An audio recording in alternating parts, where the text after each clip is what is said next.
പ്രചരണം മനോഹരമായി പോയിക്കൊണ്ടിരിക്കുകയാണ്. ഇനിയിപ്പം ഔദ്യോഗികമായി തൃക്കാക്കരയുടെ സ്ഥാനാർത്ഥിയായി മുന്നോട്ട്. ഈ പ്രചരണം 3-4 ദിവസം പിന്നിട്ടല്ലോ. അതെ, എന്താണ് പ്രതീക്ഷ? എന്താണ് വോട്ടർമാരുടെ നിന്ന് കിട്ടുന്ന ഒരു ഇമ്പാക്ട്? തൃക്കാക്കരയിൽ ഒരു നിശബ്ദ വിപ്ലവം നടന്നിരിക്കുന്നു, ഉറപ്പാണ്. ഞാൻ പോകുന്ന ഓരോ മേഖലയിൽ നിന്ന് കിട്ടുന്ന റെസ്പോൺസ് എന്നെ അത്ഭുതപ്പെടുത്തുന്നതാണ്. രണ്ട് തരത്തിലാണ് അത് അത്ഭുതപ്പെടുത്തുന്നത്. പലപ്പോഴും ജനങ്ങളെ തിരിച്ചറിയാതെ പോയിട്ടുള്ള ജനപ്രതിനിധികൾ എന്നുള്ള ഒരു ഫീല് പലയിടത്തും കിട്ടുന്നുണ്ട്. പലർക്കും നമ്മുടെ ഇന്നലകളിലുള്ള പല MLA-മാരെ കാണാൻ പോലും കിട്ടിയിരുന്നില്ല എന്നൊരു പരാതി അവർ പറയുകയുണ്ടായി. കഴിഞ്ഞ 4 വർഷമായിട്ടുള്ള MLA-യുടെ വിലയിരുത്തലിൻ്റെ ഒരു തെരഞ്ഞെടുപ്പ് കൂടിയായി മാറണം ഇത്. ഭരണത്തിൻ്റെ വിലയിരുത്തൽ കൂടിയാവണം ഈ തെരഞ്ഞെടുപ്പ്. അതിൻ്റെ കൃത്യമായ റിഫ്ലക്ഷൻ നമുക്ക് എല്ലാ മേഖലയിൽ നിന്നും കിട്ടുന്നുണ്ട്. അഭൂതപൂർവമായ ഒരു സ്വീകാര്യത പല മേഖലയിൽ നിന്നും ലഭിക്കുന്നുണ്ടെന്നുള്ളതാണ്.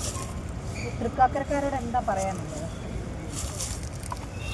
തൃക്കാക്കരക്കാരോടൊന്നല്ല, കേരളത്തിലെ എല്ലാ വോട്ടർമാരോടും പറയാനുള്ളത്, നമ്മളെല്ലായ്പ്പോഴും തെരഞ്ഞെടുപ്പ് മാറ്റത്തിൻ്റെ തുടക്കമാണെന്ന് നമ്മൾ പറയും. അല്ലെങ്കിൽ ജനത്തിൻ്റെ ഒരു സ്വതന്ത്ര പൗരൻ്റെ ഏറ്റവും പരമമായ അധികാരം അവൻ്റെ ചൂണ്ടുവിരൽത്തുമ്പാണെന്ന് നമ്മൾ പലപ്പോഴും പ്രസംഗിക്കാറുണ്ട്. പക്ഷേ ദൗർഭാഗ്യവശാൽ പല തെരഞ്ഞെടുപ്പുകളിലും നമ്മുടെ അധികാരം ഉപയോഗിക്കാറില്ല. ഈ എന്തൊക്കെ കാട്ടിക്കൂട്ടിയാലും എന്തെല്ലാം ചെയ്തു വെച്ചാലും നമുക്ക് ഭയങ്കര മറവിയുള്ളൊരു ജനതയാണ് നമ്മളത്. നമ്മളെല്ലായ്പ്പോഴും അവസാന സമയത്ത് എന്താണ് സംഭവിച്ചതെന്ന് നമ്മളെക്കുറിച്ച് മാത്രമേ ചിന്തിക്കൂ. ഇന്നലകളിൽ ഇവരൊക്കെ എന്താണ് നമ്മളോട് ചെയ്തതെന്ന് പലപ്പോഴും ആരും ആലോചിക്കാറില്ല. അതുകൊണ്ട് തന്നെ ഈ മറവി ഒരു ശാപമായി മാറിയ നമ്മുടെ നാട്ടിൽ ആ മറവി മറന്ന് കൃത്യമായി ചിന്തിച്ച് ഏറ്റവും അനുയോജ്യരായിട്ടുള്ള 140 MLA-മാരെ നിയമസാമാജികരെ തിരഞ്ഞെടുക്കാനുള്ള ഒരു അവസരമാണ് നമുക്ക് മുമ്പിലുള്ളത്. അത് തൃക്കാക്കരയിലെ ജനങ്ങളോട് ഞാൻ പറയുന്നു, കേരളത്തിലെ എല്ലാ വോട്ടർമാരോടും പറയുന്നു. അത് മാത്രമാണ് ഈ തെരഞ്ഞെടുപ്പ് എനിക്ക് പറയാനുള്ളത്. വളരെ ചിന്തിച്ച് പിഷാരടി പാലക്കാട് പറഞ്ഞത് അഖിൽ ഇന്ന് പറയുന്ന എല്ലാ അടുത്ത ആഴ്ച പറയുന്നത് ഒരു 2 വർഷമെങ്കിലും വെയിറ്റ് ചെയ്തിട്ട് വേണം അഖിൽ പറയുന്ന പരാമർശങ്ങൾ പ്രതികരണം നടത്താനെന്നാണ് പിഷാരടി പറഞ്ഞത്. എല്ലാ ദിവസവും ഒരു കാര്യം തന്നെ നമുക്ക് പറയാൻ പറ്റില്ല എന്നുള്ളത് പ്രാക്ടിക്കലി നിങ്ങൾ ചിന്തിച്ചാൽ നിങ്ങൾക്ക് മനസ്സിലാക്കാൻ പറ്റും. ഞാൻ അദ്ദേഹവുമായി ബന്ധപ്പെട്ട വിമർശനം ഉന്നയിക്കുകയായിരുന്നില്ല, മറിച്ച് തെരഞ്ഞെടുപ്പിൽ ഇപ്പോൾ 2020 എന്ന ഞാൻ പ്രധാനം ചെയ്യുന്ന രാഷ്ട്രീയ പാർട്ടിയാണ്. ആ രാഷ്ട്രീയ പാർട്ടിയിൽ സിനിമയിൽ നിന്നുള്ളവരും സീരിയലിൽ നിന്നുള്ളവരൊക്കെ സ്ഥാനാർത്ഥികളായി മാറുന്നൊരു സാഹചര്യമുണ്ട്. അങ്ങനെ ഒരു സാഹചര്യം വന്നപ്പോൾ വലിയ രീതിയിൽ അത് പരിഹാസ്യ രൂപേണ പല ആൾക്കാരും മാധ്യമങ്ങളും സോഷ്യൽ മീഡിയയിലും കൊണ്ടാടുന്നതുണ്ട്. വ്യക്തിപരമായിട്ട് ഇപ്പം ബിഗ് ബോസ് വിജയായി അഖിൽമാരാർക്ക് മത്സരിക്കാൻ എന്താണ് യോഗ്യത എന്നും ചോദിച്ചുകൊണ്ട് ധാരാളം പേർ പറയുന്നത് കണ്ടു. അപ്പം ഞാൻ ആ പല ചോദ്യങ്ങൾക്കും പല ആൾക്കാരുടെ ചർച്ചകൾക്കും ഒരു മറുപടി എന്നോണം ഞാൻ പറഞ്ഞതാണ്. എന്താണ് അങ്ങനെയാണെങ്കിൽ രമേശ് പിഷാരടിയുടെ യോഗ്യത ആ ഒരു അർത്ഥത്തിൽ പറഞ്ഞതാണ്, അല്ലാതെ അതിനപ്പുറത്തേക്കൊന്നുമില്ല. പിന്നെ അദ്ദേഹം വ്യക്തിപരമായിട്ട് ഇപ്പം ഇന്ന് പറഞ്ഞതാണ് നാളെ പറഞ്ഞതെന്ന് പറയുമ്പോഴത്തേക്ക് അത് എന്താണ്, ഏതാണ്, എങ്ങനെയാണ് എന്നുള്ളത് വ്യക്തമായിട്ട് പറയുകയാണെന്നുണ്ടെങ്കിൽ അതിനെക്കുറിച്ച് കൃത്യമായിട്ട് പറയാം. ഞാൻ വളരെ കൃത്യമായിട്ട് ഒറ്റ ചോദ്യമേ ചോദിച്ചുള്ളൂ.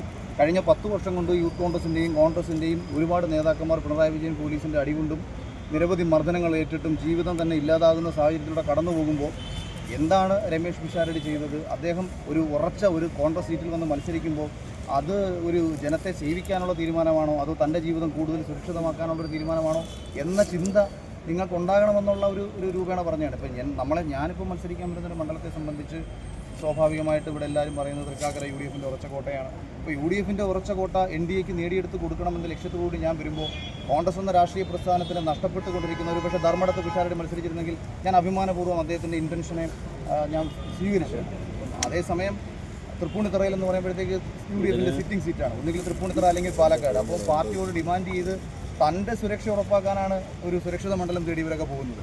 അല്ലാതെ ജനത്തിനോട് കൂറുകൊണ്ടാണെന്നോ ജനങ്ങളോട് സ്നേഹം കൊണ്ടാണെന്നോ ഞാൻ കരുതുന്നില്ല എന്നത് അങ്ങനെയാണ് ഞാൻ സൂചിപ്പിക്കാറുണ്ട്. അപ്പം തെരഞ്ഞെടുപ്പിൽ മത്സരിക്കുന്ന ഓരോ സ്ഥാനാർത്ഥികളുടെയും ഇൻറ്റൻഷനാണ് ജനം തിരിച്ചറിയേണ്ടത്. നാടിന് വേണ്ടി സേവിക്കാൻ വേണ്ടി മനസ്സ് മാറ്റിവെച്ചിട്ടുള്ള ധാരാളം പേർ പല മേഖലകളിലുണ്ട്. അപ്പോൾ അവരെ കണ്ടെത്തി രാഷ്ട്രീയ പാർട്ടിക്കാർ സീറ്റ് കൊടുക്കുമ്പോൾ അത് നമ്മൾ സ്വീകരിക്കുക എന്നുള്ളതാണ് ഞാൻ ചിന്തിക്കുന്നത്. അദ്ദേഹം പറഞ്ഞത് ഒരു വസ്തുതയായിട്ടാണ് തോന്നുന്നത്. കാരണം താങ്കൾ പറഞ്ഞ പല കാര്യങ്ങളും മാറ്റി പറഞ്ഞിട്ടുണ്ടല്ലോ. ഏത് വിഷയത്തിൽ ബിഗ് ബോസിനെ ആക്ഷേപിച്ച ആളാണ് ഇത് പല ആൾക്കാരും ആക്ഷേപിച്ച ആളാണ് താങ്കൾ. ഒരു നിമിഷം ഞാൻ പറഞ്ഞത് ബിഗ് ബോസിനെ ആക്ഷേപിച്ചത് അത് എനിക്ക് മനസ്സിലാവുന്നില്ല. കേവലം ഒരാളുടെ വ്യക്തിപരമായിട്ടുള്ള ഒരു താല്പര്യം. ഇപ്പം ഗാന്ധിയുടെ പഴയ ഒരു സ്റ്റേറ്റ്മെൻറ്റ് ഞാൻ പറയാം. ഇപ്പം ഒരു നിലപാട് ഒരാൾ മാറ്റുന്നു എന്ന് പറയുന്നതിനകത്ത് യാതൊരു തെറ്റുമില്ല. കാരണം എൻ്റെ നിലപാട് തെറ്റാമല്ലോ. ഇപ്പം ഞാനൊരു നിലപാട് പറഞ്ഞു, ആ നിലപാട് തെറ്റാം. ഇപ്പോൾ കേരളത്തിൽ അത്തരത്തിൽ യാതൊരു നിലപാടുമില്ലാത്ത ഒരു രാഷ്ട്രീയ പ്രസ്ഥാനം കമ്മ്യൂണിസ്റ്റ് പാർട്ടിയാണ്. കമ്മ്യൂണിസ്റ്റ് പാർട്ടിയുടെ നേതാക്കന്മാർ 1957 അവർ അധികാരത്തിൽ വന്ന കാലം മുതൽ ഈ നിമിഷം വരെ പറഞ്ഞതിൽ എന്തെല്ലാം കാര്യങ്ങൾ മാറ്റിവെക്കുന്നു. ഇപ്പോൾ വേണ്ട ഒരു കാലത്ത് ശബരിമലയിൽ സ്ത്രീകളെ കയറ്റാൻ വേണ്ടിയിട്ട് വലിയ ആഘോഷത്തോടെ ആൾക്കൂട്ടത്തോടെ രാത്രി പോയ ആളാണ്. ഇന്ന് നേരെ തിരിച്ചു. അപ്പം നിങ്ങൾ ഈ ചോദ്യങ്ങൾ കേവലം എൻ്റെ മാത്രം വ്യക്തിപരമായ താല്പര്യം ഒരു ജനത്തെ ബാധിക്കുന്നൊരു വിഷയമല്ല. ഞാൻ ബിഗ് ബോസിൽ പോയാലും ആരെയും ബാധിക്കാൻ പോകുന്നില്ല. ബിഗ് ബോസിൽ ഞാൻ പോയില്ലെങ്കിലും ആരെയും ബാധിക്കാൻ പോകുന്നില്ല. ഇനി ഞാൻ പോയാൽ തന്നെ ആദ്യത്തെ ആഴ്ച ജനത്തിന് എന്നെ ഷോയിൽ നിന്ന് പുറത്താക്കാനുള്ള അവസരം വോട്ട് ചെയ്യാൻ പറ്റും. അവരെന്നെ വോട്ട് ചെയ്ത് പുറത്താക്കില്ലെന്ന് മാത്രമല്ല ബിഗ് ബോസിൻ്റെ ഹിസ്റ്ററിയിൽ ഏറ്റവും കൂടുതൽ വോട്ട് നൽകി അവരെന്നെ ജയിപ്പിച്ചു. അപ്പോൾ ഇത് ഇത്രയും പച്ചയായ യാഥാർത്ഥ്യം നിങ്ങളുടെ കൺമുന്നിലുള്ളപ്പോൾ വീണ്ടും ചോദിക്കുകയാണ് ബിഗ് ബോസിൽ പോകുന്നില്ല എന്ന് പറഞ്ഞാൽ ബിഗ് ബോസിൽ പോയത്. അപ്പോൾ ഞാൻ രാവിലെ ഇറച്ചി കഴിക്കുന്നില്ല എന്ന് പറഞ്ഞിട്ട് ഞാൻ വൈകിട്ട് ഇറച്ചി കഴിച്ചു കഴിഞ്ഞാൽ അത് എനിക്ക് ഇഷ്ടമാണ്, അത് ആരെയും ബാധിക്കുന്ന കാര്യമല്ല. അതാണോ നിലപാട്? അതല്ല നിലപാട്. നിങ്ങൾ ഒരു നിമിഷം നിങ്ങൾ ഓരോരുത്തരും നിങ്ങളുടെ ജീവിതത്തിൽ ഒരു നിമിഷം കേട്ടോ, നിങ്ങൾ ഓരോരുത്തരും നിങ്ങളുടെ ജീവിതത്തിൽ സംസാരിച്ചിട്ടുള്ള കാര്യങ്ങൾ എല്ലാം ഒന്ന് തന്നെയാണോ നിങ്ങൾ ചിന്തിക്കുക? ഇത് മറ്റൊരാളെ ബാധിക്കുമോ?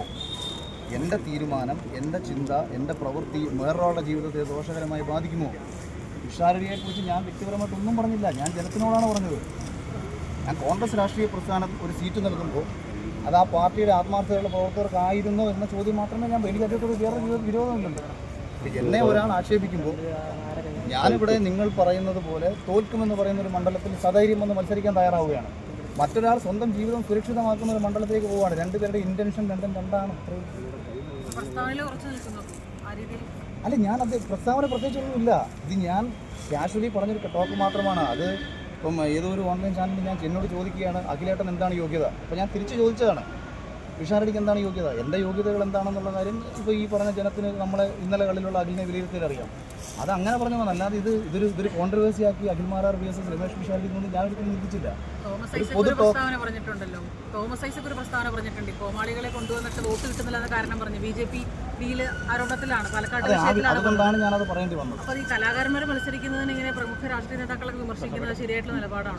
അല്ല, അങ്ങനല്ല. ഞാൻ ഇത് നമ്മളിപ്പം കോൺഗ്രസിന് വന്ന ഒരു ആരോപണം എന്ന് പറയുന്നത് BJP കോൺഗ്രസും തമ്മിൽ ഡീലാണ്. അല്ല, BJP CPM തമ്മിൽ ഡീലെന്നൊരു ആരോപണമാണ് കോൺഗ്രസ് രാഷ്ട്രീയ നേതാക്കൾ ഉന്നയിച്ചത്. അപ്പോൾ ഇതേ ആരോപണം CPM-മാർക്ക് ഉന്നയിക്കാം. അവിടെ പിഷാരടിയെ കൊണ്ട് സ്ഥാനാർത്ഥിയാക്കി കയ്യിലിരുന്ന സിറ്റിംഗ് സീറ്റ് നഷ്ടപ്പെടുത്തി BJP-ക്ക് ജയിക്കാനുള്ള ഒരു അവസരം ഒരുക്കി കൊടുത്താലേ എന്ന് CPM-മാർക്ക് ചോദിക്കാം. ഇനി CPM-ൽ ഒരു മുസ്ലിം സ്ഥാനാർത്ഥി മത്സരിച്ച് കഴിഞ്ഞാൽ കോൺഗ്രസ് എന്തിനാണ് ഇങ്ങനെ ഭയപ്പെടുന്നത്? അപ്പോൾ അത് കലാകാരൻ മത്സരിക്കുന്ന കോമാളി എന്ന രീതിയിലാണ്, കലാകാരന്മാരെ കൊണ്ടുവന്ന് കോമാളിയെ കൊണ്ടുവന്നുള്ള രീതിയിലാണ്. അല്ല, അത്തരം ഞാനത് ആക്ച്വലി ഞാൻ കേട്ടില്ല. പക്ഷേ എന്നിരുന്നാലും അത് കലാകാരനെന്നല്ല, നമ്മൾ ആരെയും പരിഹസിക്കാൻ പാടില്ല എന്നുള്ളതാണ്. ഏറ്റവും കൂടുതൽ കേരളത്തിലെ ഇതര രാഷ്ട്രീയ നേതാക്കന്മാരെ പരിഹസിച്ച ആളുടെ പേര് പിണറായി വിജയൻ എന്നാണ്. എനിക്ക് തോന്നുന്നു അദ്ദേഹം പാർട്ടി വിട്ടുപോയിട്ടുള്ള അടുത്ത സമയത്ത് G. സുധാകരനെയും അദ്ദേഹം പരിഹസിക്കുന്നത് ഞാൻ കണ്ടു.